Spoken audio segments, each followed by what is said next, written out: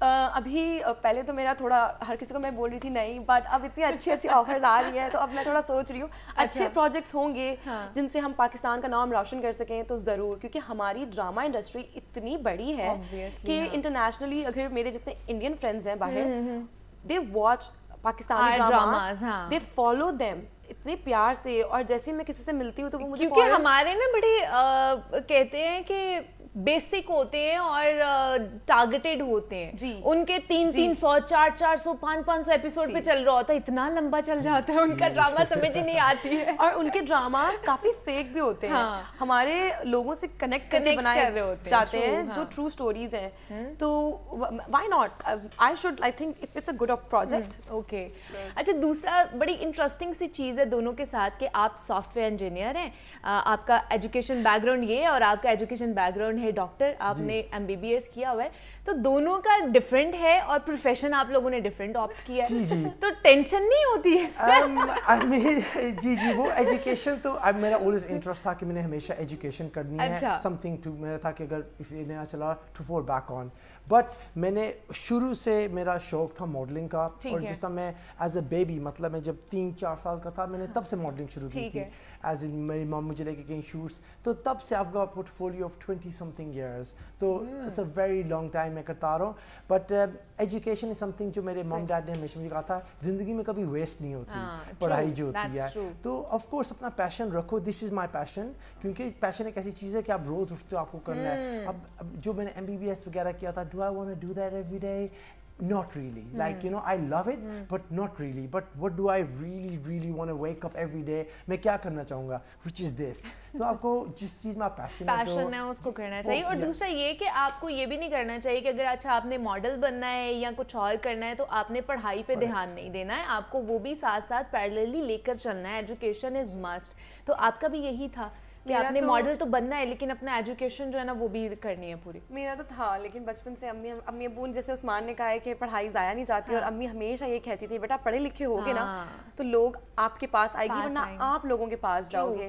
اور انفارچونیٹلی اگر یہ ماڈلنگ کی بات آتی ہے تو modelling is a very good career like everywhere, but unfortunately in Pakistan ہم لوگ اس کو اتنی بری نظر سے دیکھ رہے ہوتے ہیں اکثر کہ کسی کو بتاؤ نا کہ آپ ماڈل ہو تو لوگ بڑا یوں کرتے ہیں, کیونکہ انفارچونیٹلی ہمارے یہاں یہ ہو چکا ہے کہ کوئی کچھ نہیں بن رہا ہے تو ماڈل بن جاتا ہے. جی, کیونکہ ماڈلنگ میں ہائٹ میٹر نہیں کرتی, کچھ میٹر نہیں کرتا, فوٹو شوٹس ہیں, کپڑے پہن لیے. تو مجھے لگتا ہے کہ ہم لوگوں کو اپنی انڈسٹری میں مطلب بتانے کی ضرورت ہے کہ بی ایجوکیٹڈ یار, کم آن, ہمیں ہماری پڑھائی ضائع نہیں جائے گی. ابھی بھی میں ماسٹرز کا پلان کر رہی ہوں, I have big plans for my masters, probably like one of the bigger university اور سم ویئر, بٹ یہ لائف کا پارٹ ہے, آپ اس کو چھوڑ نہیں سکتے.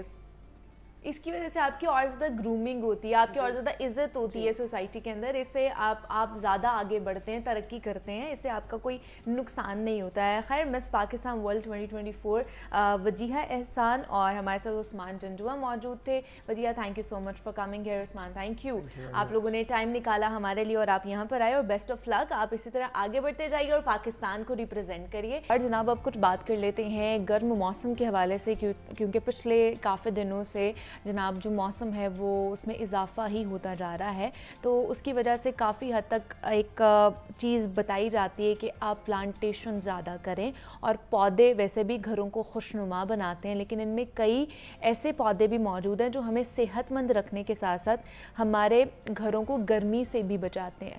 اور ویسے بھی درخت اور پودے تو اللہ تعالیٰ کی بے شمار نعمتوں میں سے زندگی کے لیے ایک اہم نعمت ہے ہمارے لیے, اور اکثر لوگوں کو ہرے بھرے پودوں سے گھر کی سجاوٹ کرنا بھی اچھا لگتا ہے, لیکن اپنے گھر میں پودے لگانے سے پہلے یہ بھی جان لیں کہ ہریالی فائدہ مند تو ہوتی ہے, لیکن کچھ پودے ہماری صحت کے لیے بھی نقصان دہ ثابت ہو سکتے ہیں. اور آج ہم اپنے اس سیگمنٹ میں کچھ ایسے ہی خاص پودوں کے بارے میں بتائیں گے آپ کو جو آپ کے گھر کو خوبصورت اور صحت بخش بنانے کے ساتھ ساتھ گرمی سے بھی بچانے میں معاونت ثابت کریں گے, مطلب معاون ثابت ہوں گے. اور اس کے ساتھ ساتھ یہ کہ ہم اس گرمی سے بچ کیسے سکتے ہیں, کہ اس کے اور الٹرنیٹیوز کیا ہو سکتے ہیں, اور خاص طور پر یہ جو پچھلے دنوں سے جو ٹیمپریچر انکریز کرتا جا رہا ہے اس کی وجہ کیا ہے, اس پر بات کرنے کے لیے عبد المنان صاحب ہمارے ساتھ موجود ہیں,